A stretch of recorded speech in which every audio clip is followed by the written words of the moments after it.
Welcome to the Alcohol Free Life podcast, brought to you by thesoberclub.com. I'm Janey Grace. This is for you if you've quit the booze or you'd like to, or maybe you're just sober curious. I'll bring you tips and motivation without any judgment, and there'll be inspiration from experts, quit-lit authors, and sober heroes.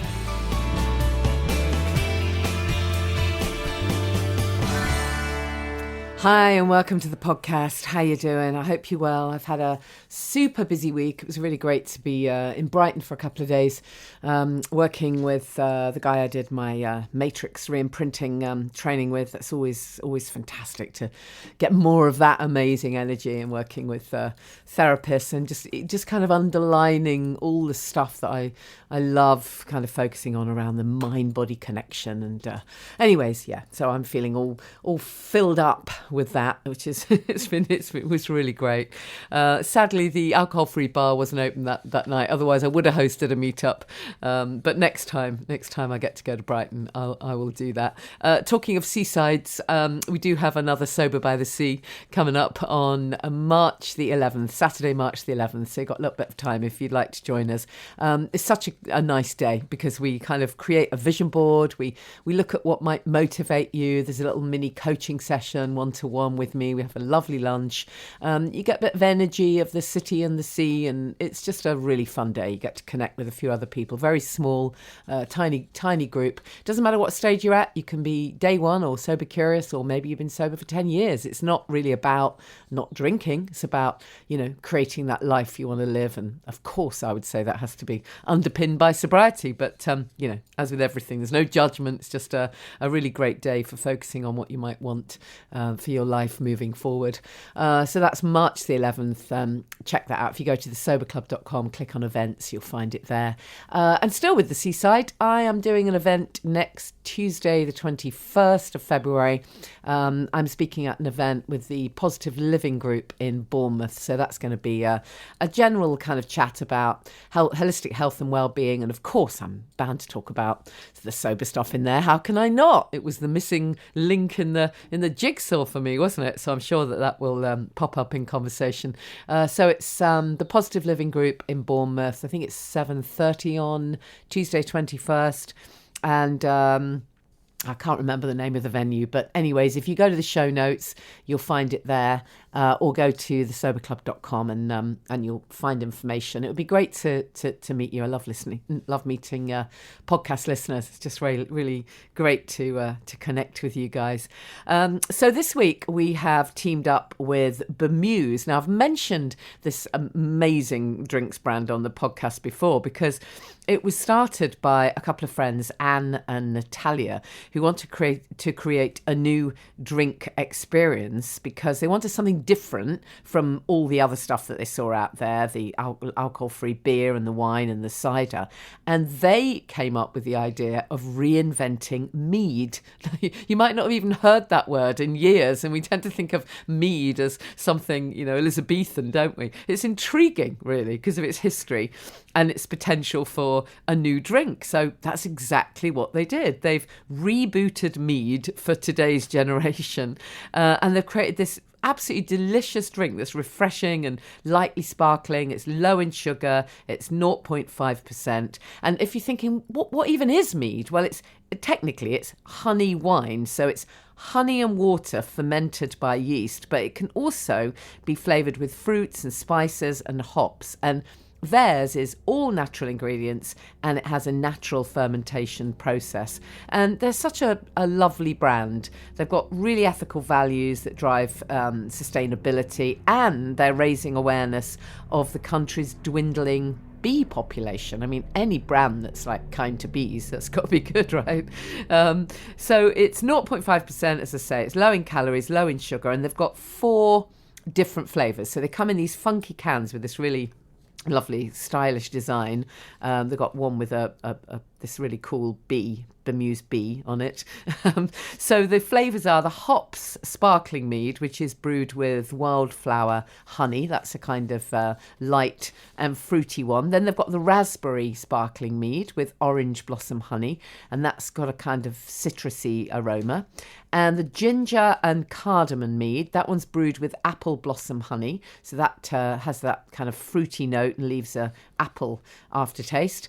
And then I think possibly my favourite is the tarragon, basil and hops mead. That's very grown up, with heather honey from the blossoms of Ling heather. So it's quite a rare one, and it's got this kind of lovely tangy, slightly smoky taste. So 4 fantastic flavours, such a lovely brand, funky cans as well, great packaging. And they also at the moment have a crowdfunding campaign. So if you want to invest in a brand that's just really going places, then get involved. Check out their crowdfunding campaign. So the link is too long to give you here, but if you go to the show notes for the podcast, I'll put the details there, their crowdfunder as well.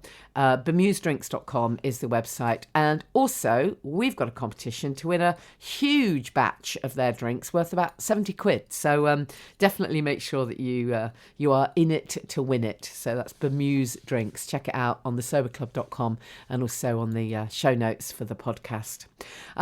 So I've told you about a few events that I'm doing, and also, I probably mentioned that, you know that I do the Sober Coach training, and we have a couple of, we have dates starting at the end of March. So if this is something that's been on your mind, I know it's not for everyone, but it's just worth a mention because, it might just be somebody listening who thinks, wow, actually, that's me. I really do want to inspire others now. I've been sober for a while and this feels like my path. Then our 2-day retreat part of the course starts March 24th. And 25th, and then it's followed by several weeks online. So if that feels like if it's of interest, then please get in touch. It'd be lovely to have you involved. If it's right for you, we'll have a conversation. I'm a really big believer that when the energy is right, the right people show up. I'm not trying to sell this to you, not at all. I'm just sharing that it's happening, and you kind of know in your gut whether that's something you're meant to do. I do think that when you stop drinking, I really think that you can then find your sense of what you're meant to do, and that doesn't mean that everyone is meant to have a big career or do something creative, but whatever it is for you, you get a sense of it. You get clarity on what makes your heart sing, what makes the time go quickly, what makes you feel as though you're centered and as though you've sort of found your purpose, and it's just super exciting when you see people who just absolutely fly after they've come to sobriety and they've realized, oh wow, that's what I'm meant to be doing. That's it. That's really it right now. And it's been great actually with our Sober Coach training program. We've got a few people on there that are they're absolutely rocking it. And I'm really excited to see some of the stuff that they do in the future. We've got a couple of guys on the last course as well. So that's another whole area that I think needs tapping into. We definitely need more guys in this space. And on that note, I'm really pleased to introduce you to my guest this week, and it is that really important topic of how we can get men to open up a little bit more. I mean, maybe it's a cliche, I don't know, but you still hear it said an awful lot that guys don't often want to open up and talk about stuff. So fortunately, there are a few people like the guys on my Sober Coach training course, and Craig, who I'm interviewing today, who are absolutely set to change that. So enjoy the interview. My guest is Craig Paton, and Craig, thank you so much for joining us on the podcast. And your story just sounds really, really fascinating, and particularly the ridiculously long walk you did yesterday, which we'll come to. We'll talk about that in a bit. But I'm amazed you've even got the energy to speak to me, quite honestly. Anyways, welcome. Tell me a bit about your background then and your story. Yeah, so firstly, just thanks for inviting me on and giving me the platform to speak to your listeners. Just a bit about myself. grew up in Glasgow, as you can tell by my lovely tone. So a Scotsman, just a working class guy, fun loving, all the kind of good stuff that goes into life. And it's just been the last couple of years that I've been trying to think about ways to kind of give back to communities and give back to society in general, and see if there's any ways that I can raise money for charities. So it's one of those ones, Janey. I seem to see that people are starting to care less. People are starting to become a bit more introverted. And I'm just trying to get people to start talking, through their problems. That's well, I mean, it's that's a great start to our conversation, because there's no doubt about it that certainly traditionally guys don't open up an awful lot about their feelings. Women tend to, don't they? That's probably a hugely generalistic comment, but I think it might be true to a certain extent. I would certainly say that it is true. It's just it's a guy thing. Yeah. Time I've ever been out, and my partner will say, "So what were you talking about? How's like Gordy and how's the kids?" And you go, "I don't know, because we only talk about football, or we only talk about what's going on in the pub." It's never you don't want to ask the personal questions, I think, as a man, and that is me generalising the full of the male race. But I think women are more open in general. Don't mind sitting and having a chat for half an hour or an hour. Whereas guys, we just bottle everything up and pretend that it'll just all go away. Yeah. So just tell us a bit about your background. Can you stay nice and close to your mic, Craig? 'Cause you're dropping off a little bit. But tell us a bit about your background, because you said in the notes that you gave me that you were drinking too much, even from the age of 14, and taking drugs. So, this is presumably... I suppose it's just the way it is, isn't it? It's just what everyone does. That's the ridiculous thing. Yeah, it is. It's funny. The last while, I'm trying to look at things and see that it's a societal thing. It's what you're told to do. When you're 12, 13, 14, people start hanging about in parks and people start drinking. It is deeply rooted in society. I saw an advert before Christmas at 7:55 in the morning for cans of beer. Really? That was on a news channel, and that was 5 to 8. And me being a bit of a Karen, I started sending an email, and I was on Twitter speaking about it. It's just it's sad that in this day and age that it still goes on.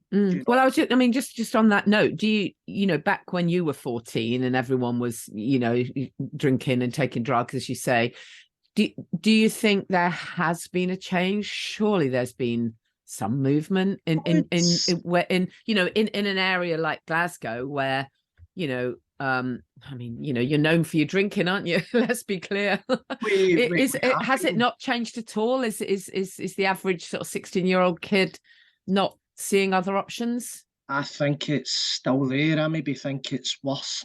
Oh God, really? If I'm being brutally honest, there's nothing for the kids. I know that's the excuse that everybody comes out with, that there's no community halls, there's nothing for the kids to do. They tear down football pitches and put up houses because basically the councils can make money off of that, and it's really hard.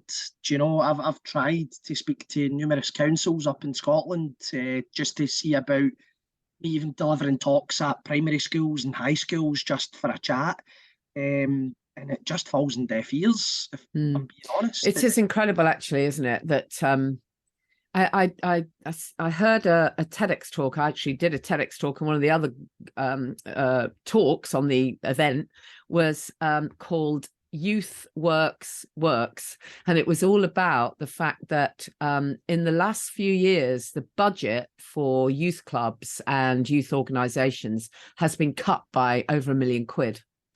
Literally just, I dare say it wasn't fantastic to start with, but there's been a massive cut in the funding.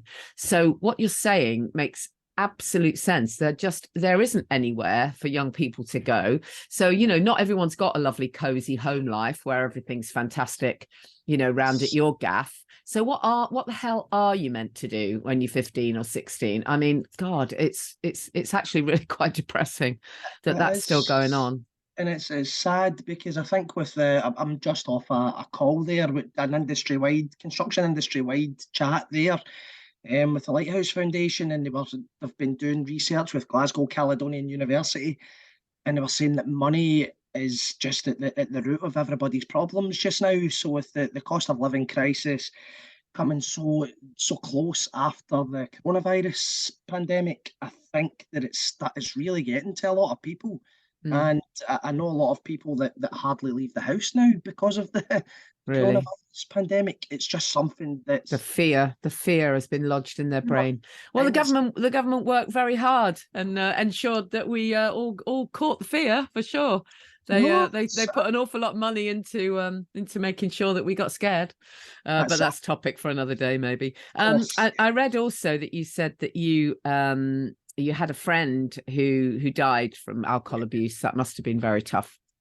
That was tough. I'd grown up with my friend Danny, young guy. He was a year below me in school, and the two of us were lads. It's that kind of way that we would just play music and have a drink, and as even 14-year-old boys, 15-year-old boys, that was the norm in Scotland, and I think it's the same kind of the full of Britain over. But it's more in the bigger cities. But Danny and I drank from an early age.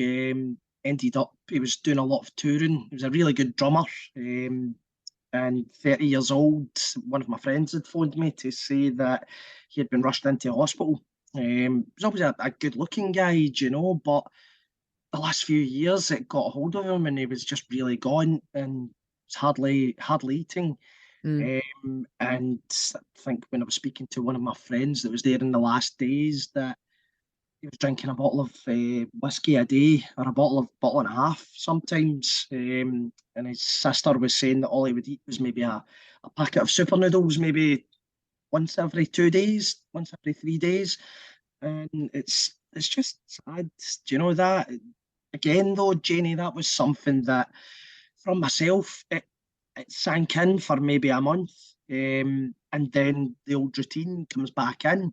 It's the British work hard, play harder type thing. It's that macho BS. So I could have swore there, but I refrained. But it's all that rubbish that goes alongside it, and I'd started just kind of trying to do things in the community. And I think when I was speaking to my friend Robert, I think if Robert and I didn't stop drinking, then either of us would have been odds on the same. Next, so over all the years that you were drinking, then you quit 4 years ago, right? So we'll talk about that in a moment. But across those years where you were drinking, I think I read that you believe it cost you your marriage, so it wasn't great, right? Were you did you seek any help at any point, or did you just kind of see it as that's just the way it is? I just saw it as that's the way it is. You look on the TV, you have Coronation Street, EastEnders, Emmerdale, they all socialise. They're all in pubs. And it's the Scottish stereotype that we like a good drink. You said it yourself. It's that's just how we do it. And I'm a big football fan, so I would always go to the football. That was my play hard side of it.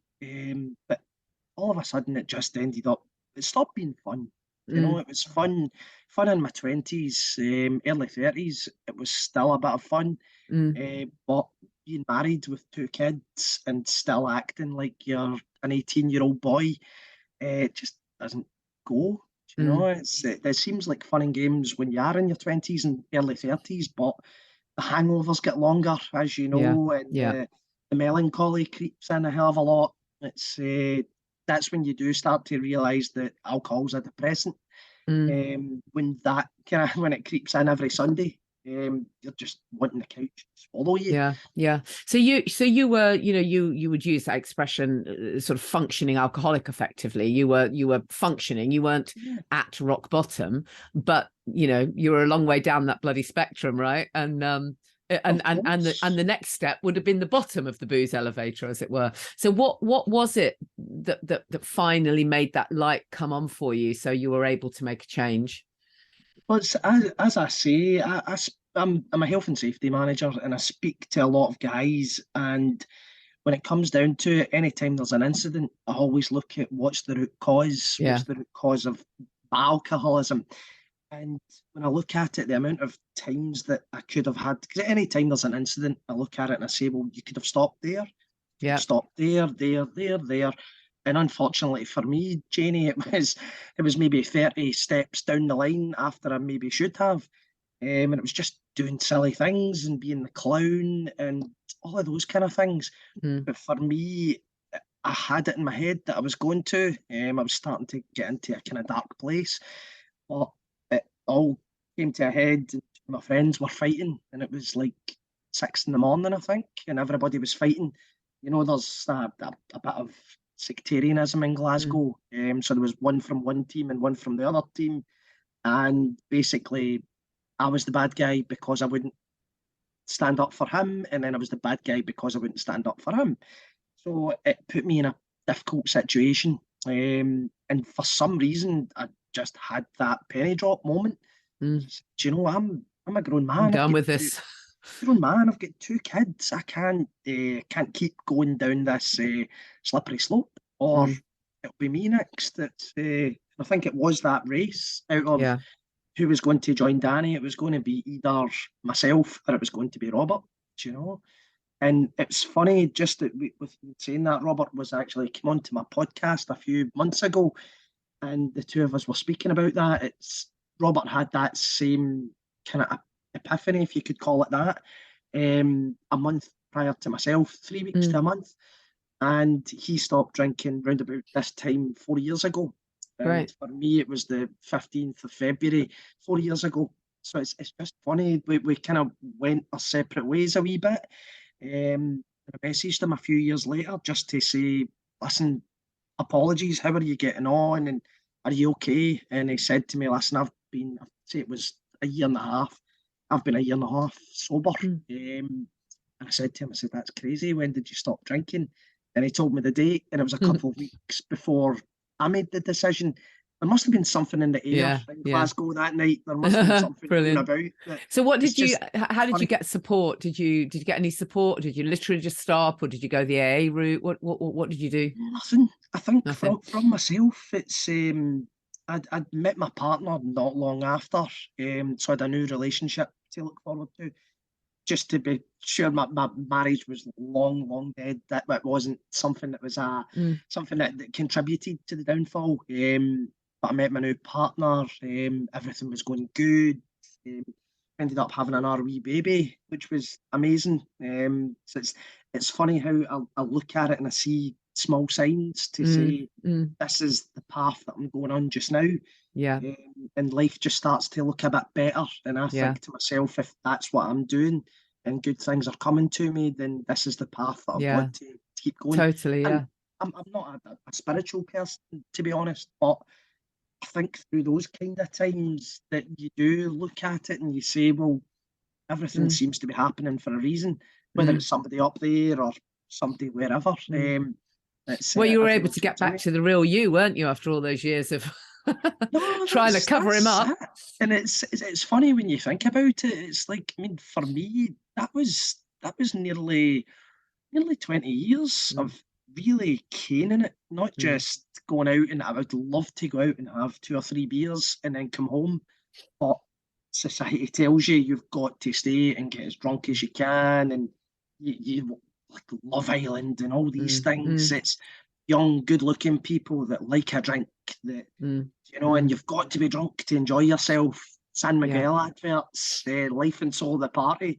It's funny that, isn't it? I was talking to somebody about that the other day. The whole marketing around alcohol. It's interesting. You mentioned like seeing these ads at 8 a.m. or whatever, and the really interesting piece of this is that the alcohol companies, obviously their raison d'etre is to market to, of course it is, but they never actually show any of the imagery of their customers consuming their drinks, do they? We never get that picture of someone in the gutter or waking up with a shit headache. We never see those images. It's all the glamour of allegedly how great you're going to feel, and it's all one big goddamn lie that it's built on. It's scary. It's scary stuff. It certainly is. I think that's the thing that they need to target. Do you know, that's the part that I would love to speak to local councillors about. Totally. And I think, yeah, exactly. And what you're doing, now trying to kind of raise this awareness, particularly in your community where people really need to hear this stuff. So, okay, there's nothing else to do,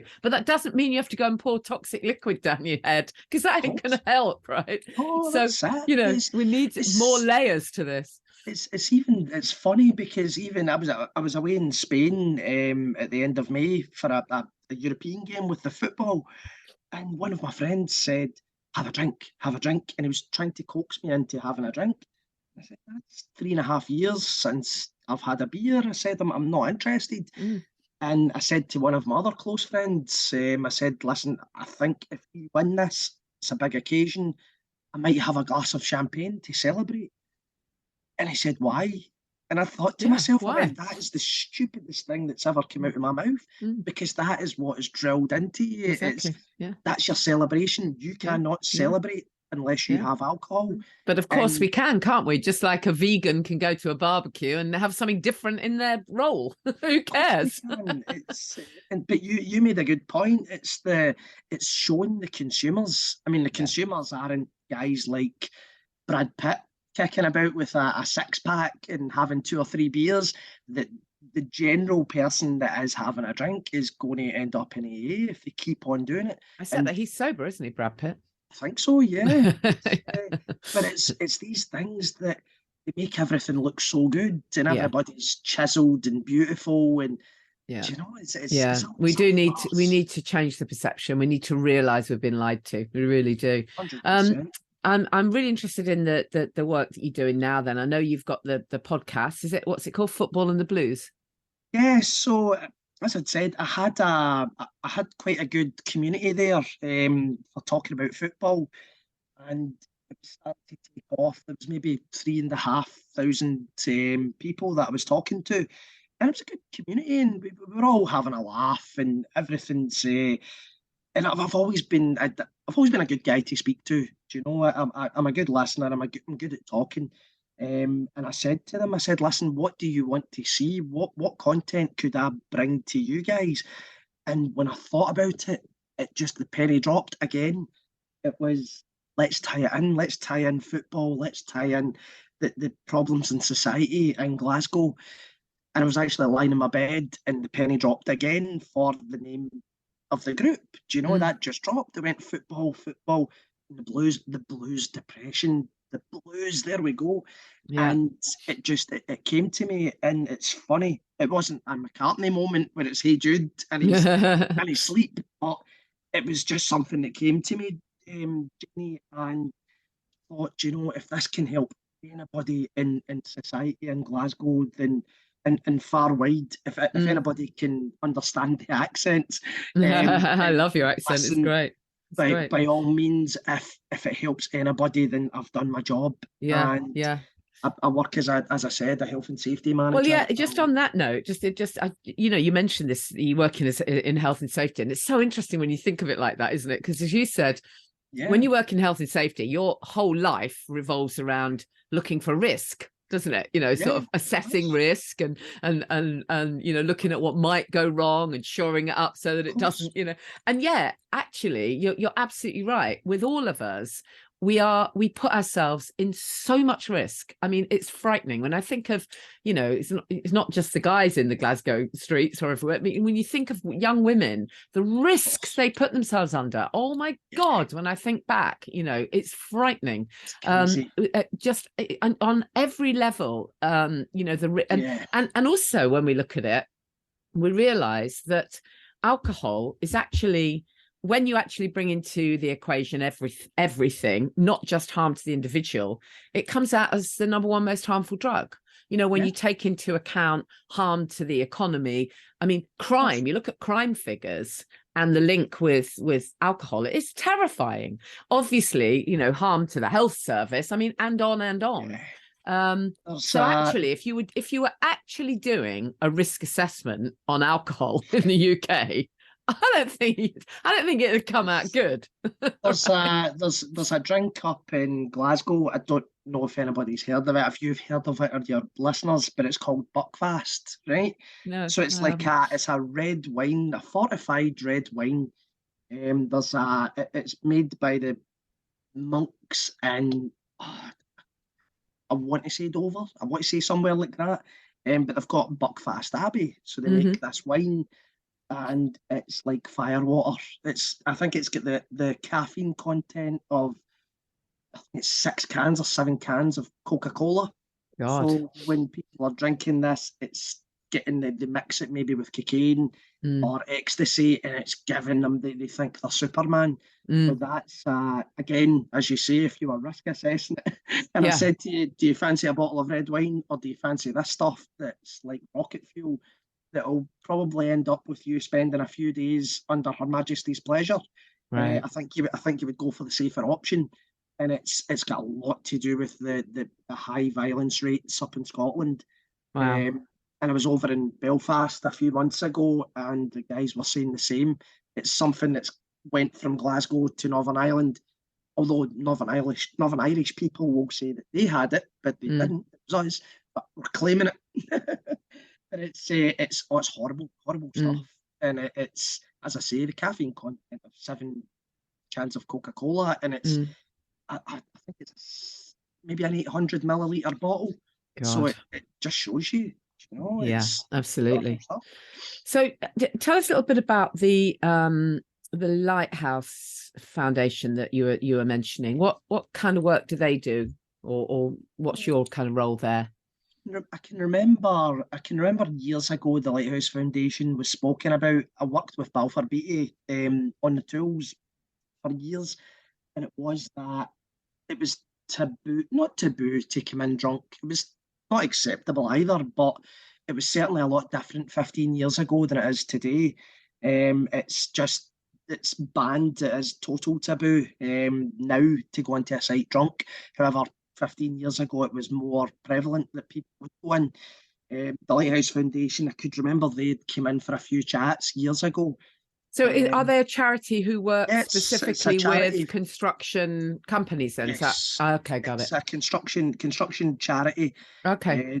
They try and do awareness sessions. They work 24/7. They've got a text number. They've got a number that you can call up. They also offer advice to construction workers and their families. Right, great. And these guys can cover the likes of medical bills. They can do all these things. Yeah, brilliant. So you've been helping them. Fantastic. You've been kind of introducing a bit more around actually getting guys to open up and talk.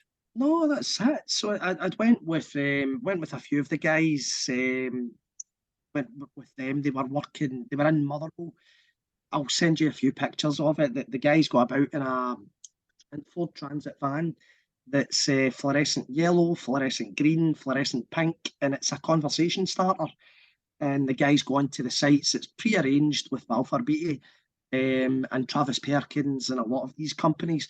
And the guys drive onto site and just pick guys off at random and just tell their story and see how important that it is to open up a wee bit. And it's funny because you do see the boys that are more vocal are usually the ones that have the problems. Do you know, it's all this tree hugging BS, do you know, rather than it being something that's really imperative nowadays. And you usually find that the guys that do have that bit of standoffish behaviour, you usually find that those are the guys that are wanting to talk. Do you know, it's generally the older generation that was their style, that it was a 5-6 day week. The minute you finish, it's straight to the pub. Do you know, it's my dad's generation. And it's funny, just while it's on the tip of my tongue, like something that I was reading that said the changes that you make to your life today don't just influence your future, they influence your past. And I Absolutely. thought it was beautiful because the changes I'm making to my life just now, it's helping me, but it's also helping my dad. It's Yeah. helping my friends that don't drink as much because I'm not there as a cheerleader. Yeah. It's also helping my kids Exactly. and You're a possibly their great kids role model now. going Yeah. forward. But so That's what, the difference. you know, what would you like to see happen? I mean, you know, we can sort of wave a magic wand, but realistically, what would you like to see happen? Because obviously these changes have got to come earlier, haven't they? We've got to, as you say, you know, you've got to be in the schools. We've got to raise awareness earlier that what's going on. You know, the emperor's not wearing any clothes. That's the bottom line, isn't it? So how you know, what would you like to see happen? And you know, what's possible? The way that I look at it is, it's always that old mantra that if it isn't broke, don't fix it. But it's been broke for years and Decades, yeah. It's decades and decades. And to get down to it, the only way that you can do this is awareness sessions in the schools. It's opening up the youth clubs, but through my life of working with big companies, that all comes under. It's like my wee boy said to me the other day about cutting down trees, and they said, "Well, why don't they replant them, Dad?" And I says, "Well, if you replant them, that's non-productive. You can make money off cutting down trees. You can't make money off of replanting them. You have to pay for the guy that's doing it. So there's a lot of cost behind it. Nobody's interested. The government in Scotland and England, Scotland and Britain, so Westminster and Holyrood do not care. That these guys and women are lining their pockets, and they really, really don't care. If you've got these people on 250,000 a year just for their expenses, it's just, I think you may have seen it. I had a blowout on LinkedIn, and I'd said that there was food banks in Scotland feeding 40,000 people in this day and age in 2023. And you know, shame on you. Yeah, exactly. It is absolutely shameful. It's disgusting in this day and age that people do have to do that. And I think, unfortunately, Janey, I think alcohol, and it's top of my list of priorities. It's top of your list of priorities. But, and I say this to my partner all the time, that's top of our list. It's bottom of their list. Yeah, they're only interested in making money, appeasing people. Well, unfortunately for those in government, you know, alcohol is a cash cow. It's bringing in it's bringing in money, so it's not in their interest, or so it seems, to get rid of it, is it? God, it's a thing, isn't it? It really is. It is a hard one. I think, going back to your question, I think it is that awareness. I think it is people getting into the schools and getting into these places and just offering people hope. I think for myself, I started doing the podcast, and I also started doing drop-in sessions. So I would just you're doing what? Sorry? I would do drop-in sessions Okay. where I would base myself in Glasgow city centre. Fantastic. And if anybody wanted to come in, because I can work from the home, so if I'm sitting there with my laptop, somebody could just come in and have a chat or make eye contact with me and ask me if I want to go outside, and just give people that bit of hope.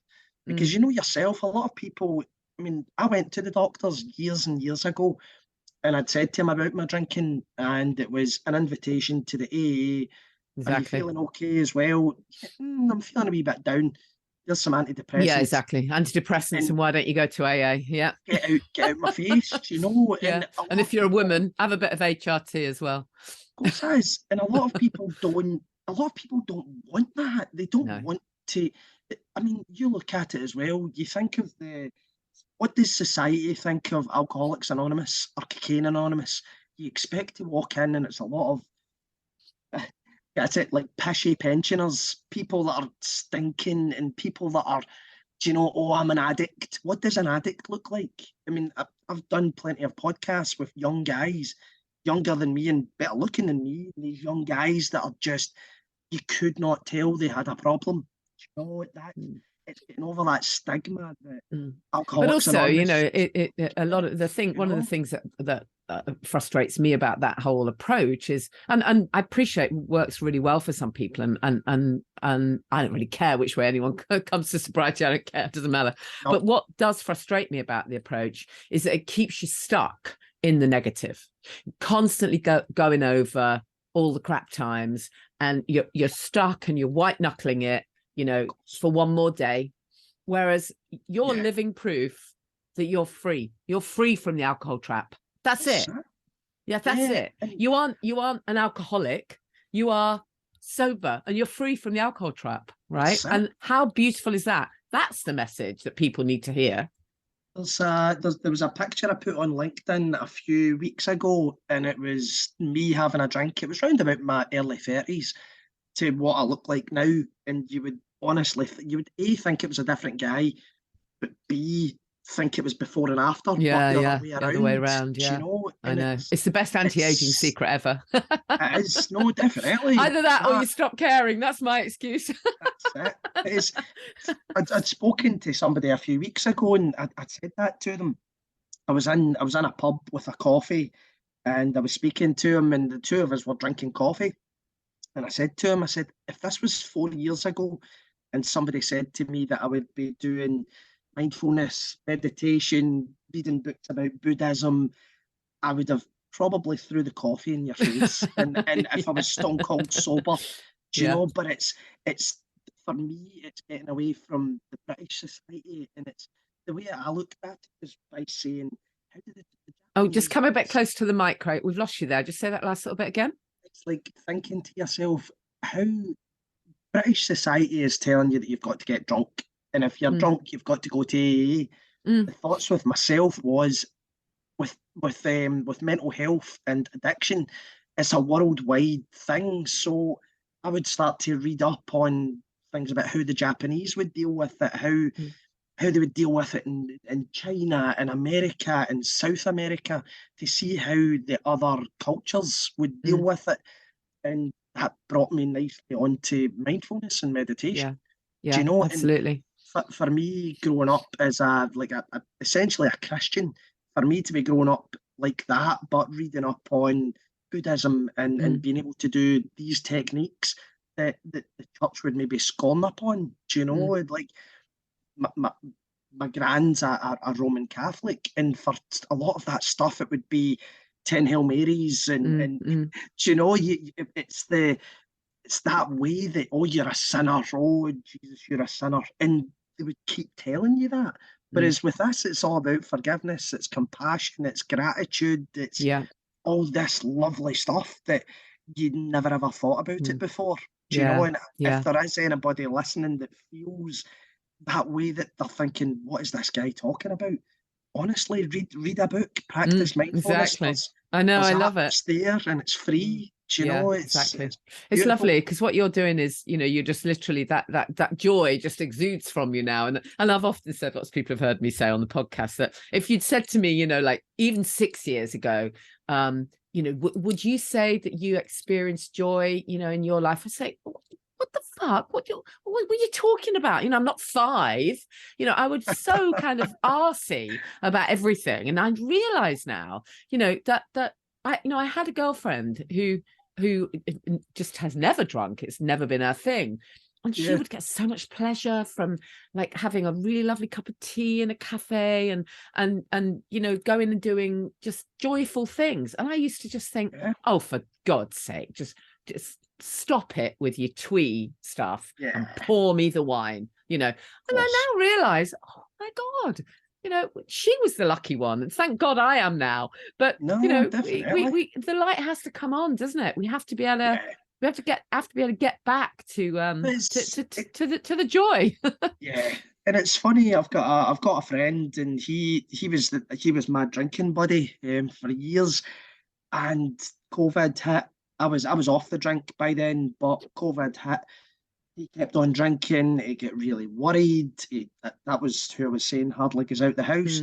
And even from speaking to him, it's like he says, right, I'm going to do this, and everything's there. You're ready for it. But I keep saying to him, do it. Don't keep telling me you're going to do things. Do it. And I say the same to my kids. Like, don't tell me you're going to do something. Show me. In the words of the great Wayne Dyer, don't die with the music still in you. None of us know how long we got, right? That's very powerful. And I say that all the time. You don't know when it's your time. Do you No, know? exactly. You must tell me about this walk. So you did walk to talk. That was the Yeah. the charity walk, right? So tell us, about the walk, and I don't know why you don't look more exhausted. It's lucky that I don't walk with my tongue, or I wouldn't be able to speak. My You had to keep legs. quiet for 12 hours, did you? No, it was good. I went for a walk with my old project manager, so we had a bit of a chat. So that was good. But this charity thing, what was it? A 12-hour walk? Is that what it was? Yeah, it was 12 that turned into Wow. 14. So you went from Ayr to Glasgow, yeah? Went from Ayr to Glasgow. It's approximately 38 miles. God. I had again, sometimes I have an epiphany that's a great idea, and sometimes I have another wee one that's maybe not a great idea. This was not a great idea.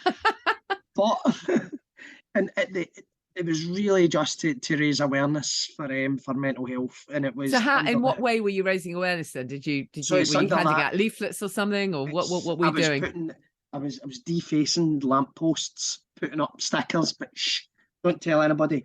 But I put that out through the socials, and it was to raise money for the Lighthouse Foundation, and every penny was going into the Lighthouse Foundation, and it was under the proviso of you're never alone. Even Mm, though I'm walking and I'm alone, people were coming up and talking mm, away to me. They were asking what I was doing, why I was brilliant. doing it, and it's these things. And I think if people see me out walking, they go, "Look at what Craig's doing. That was me 5 years ago."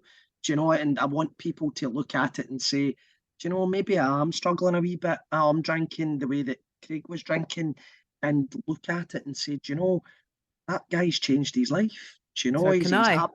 Yeah, Yeah, yeah, exactly. And yeah. that's the way that I think about life. That's why I'm doing the podcast. It's all these things, Janey. Do you know? And it would be amazing if we could have a culture shift in Britain, to just start thinking outside the box rather than Mm, it being the old draconian rules that you're British. This is how you are living your life. You will go to school and you will go to university. You will work yeah, till you're dead, and that's it. Do you know? yeah. It's just breaking that We cycle. do. We do. It does need to shift. It needs to. I mean, we're never going to get rid of alcohol. I don't believe that's going to happen. But it needs to become as normal to choose not to drink as it is to choose to drink. That's it. You need to it's completely as normal. So there's no stigma attached. There's no, none of this BS about that has to be your rite of passage at 16 or whatever the hell. Course. Yeah, and Um, it's like my daughter, my wee daughter's 12, and she was saying to me, "Oh, Dad, when I'm 18, even though you don't drink, when I'm 18, can you come to the pub with me and we'll have a laugh and we'll listen to music?" And I went, why do you want to go to a pub when you're 18? And B, stop it. Do you know? And it's crazy how society tells kids that yeah, that is it. That you've got to go to Magaluf, you've got to get as pissed as you can. yeah, You could end up getting sexually abused. Do you know? yeah, You could end up getting hurt. And like I've got a cousin that drinks like a fish, and it's the same. How many chances are you going to take? Broken arms, broken jaws, fighting with people. Do you know? It's like how much are you going to put your family through before you stop being selfish yeah. and look at it and say, "Do you know, it's time for a change." Definitely. Well, I love what you're doing. It's brilliant. And yeah, well done you. You're just kind of, putting it out there, and as you say, people are gonna see you and think, well, Craig did it. Maybe I can, maybe I can. That's it. And that's And it, isn't it? Bringing that even hope. from the podcast as well, it's like my thought with it was, I know a few household names in Glasgow. It's like, if I can speak to football players, and I Yeah. know what they did for my club, but it's to speak to these guys and say, "You're going through a tough time. Listen, I know what you did on a football pitch, but how did you feel when your career was finished? How Yeah. did you feel when you got that injury? How did you feel when you get put out the World Cup?" Do you Yeah. know, Yeah, it's to exactly. ask the darker questions. Yeah. And my Because we thought need is, to if we we need to see that, show well, everyone, but perhaps guys even more, that it's okay to have emotions and of course feelings. it It's is. okay, Yeah, because we've all been so used to just pushing them down with the booze. But when we can actually acknowledge, okay, so I'm feeling whatever it is. Okay, let's acknowledge that. It'll pass. It will pass. But right now, let me acknowledge it and find another healthier way to get through it rather than reaching for booze. And I think with it, it's the depression and the anxiety and the melancholy that comes off the back of having a weekend bender. And it's like there's a lot of chat just now. As I say, I was on the Lighthouse Foundation's call earlier on, and there is an alliance being built throughout the UK about suicide in construction as well. Really? And that's a really big problem in the construction industry, because there's 2 bodies that are losing their lives every week to suicide in the construction industry. Why is that then? Why what's the equation there? I think it's the work conditions. I think it's the weather. I think it's the cost of living crisis, that you've got to work 6 days now rather than working 5. It's the lack of sleep. It's going to work when it's dark. It's coming home when it's dark. It's the society thing that you're out there, you're dirty all week. It's all these things, and it's, as I say, it all boils down to money, and they do say that money doesn't buy happiness, but it certainly helps to keep away the rainy days. Do you know? It's all those things that you. But I don't think it has to start from that hope from within, doesn't it? Because you know, if you get a load of money and then you decide to spend it on booze, that ain't going to help you either, is it? So you've got to start with that sense of enough self-esteem to want to have enough hope to want to move forward, and that's really the piece, isn't it? That that we need to teach people. You talk about Dutch courage and stuff like that as well. Do you know? And hair of the dog, all that rubbish needs to be eradicated from society. It's like I'm great at talking to anybody, but if it was me in a club and there was a single female over in the corner, it's Dutch courage. Get a couple of drinks, Craig. And you would drink till you had the courage to go and speak to them. And those 4 drinks would turn into a dozen drinks. And before you know it, you're slabbering over her and being sick in her handbag. No, you're right, because you're right, because it needs to change, because it's not true. It's actually not true. Quite apart from anything else, it's not true. Alcohol doesn't make you more confident. It doesn't. You might lose a few inhibitions, but it doesn't actually make you more confident. In fact, it doesn't really do any of the things it says on the tin. It really doesn't. Studies show that the dopamine hit, you get the dopamine hit before you even have the sip, because it's all the anticipation. It's not actually the alcohol at all. And it's funny, that go on and on. When you were mentioning dopamine there, and there was something that I was reading, and it said that the dopamine that goes into your head when it comes to alcohol, you get the exact same hit from meditation and mindfulness. Absolutely.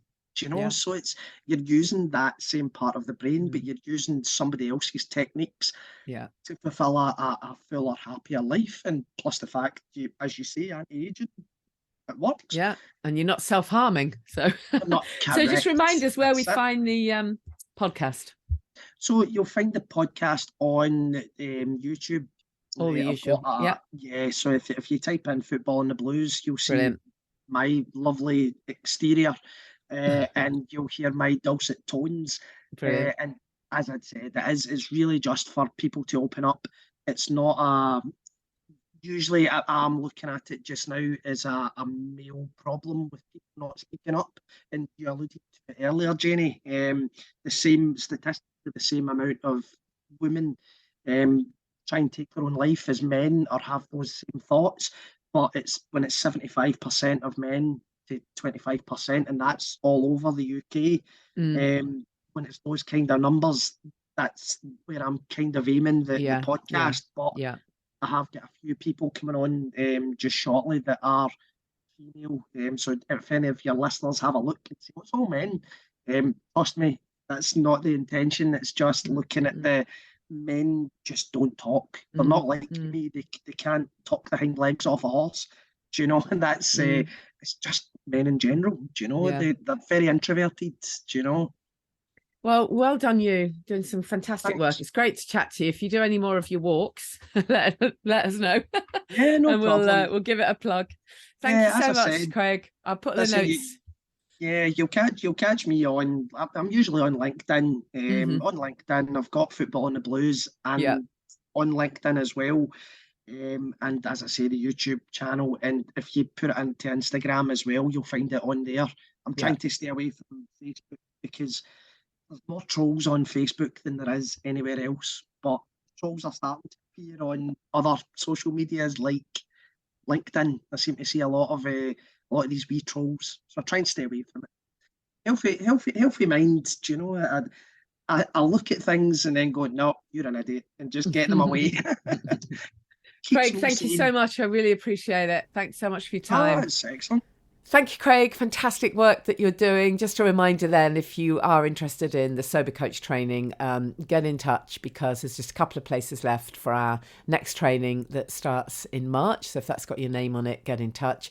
We've got Sober by the Sea, March the 11th. It'd be great to see you at that. We are going to put another constellations in place as well as an online one. So there'll be a few things happening. I am planning a retreat for later on in the year, a residential retreat. So we'll keep you posted on that one. Next Tuesday in Bournemouth, if that's of interest, if you live in that area, that's a talk organised by the Positive Living Group. And just a reminder that, if you're doing this and your early stages, don't suffer in silence, don't struggle on your own. Whatever you do, please reach out. Just reach out. Tell someone you're doing this. Get connected, join us in the Sober Club. Just so much content there, so much value, so much support. People cheerleading you. If you're someone who doesn't like sharing stuff with other people, well, then just hole up and do the course and message me. That's fine too. But whichever way around, don't keep this to yourself because you will definitely you will find strength in being supported by other people who have been there and have done it. However supportive your immediate family and friends are, it's just great to be with people who know how it feels and they know just how exciting it is to be sober. It's exciting. I don't know if enough people have told you that. I don't know how many of my podcasts you've listened to, but if this is one of the first ones you've listened to, you're in for a treat. Go back over all the others and you'll hear me bang on and on and on about positive sobriety, about the positivity that comes from making this choice, because it really is the best thing you'll ever do for your health and well-being. So yes, the early stages might be tricky. It might be a little bit tough. It'd be a lot easier if you get connected. It really will. And if you put some foundations in place. So you just got to trust me on that. My only regret is, I didn't do this sooner and I so wish that I had. So thanks again to Bemuse, who supported us this week on the podcast. If you go to the show notes, you'll find the info for Bemuse and you'll find the competition to win a whole bunch of their drinks worth 70 quid as well. So make sure you follow those links. You know where to find me on social media, at Janey Lee Grace. And obviously you can always contact me through the Sober Club. I'll see you next time.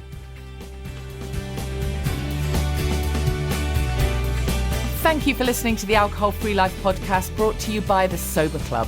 Please rate and review. And if you want support, accountability and inspiration, and you want to live your best life without the booze, check out thesoberclub.com.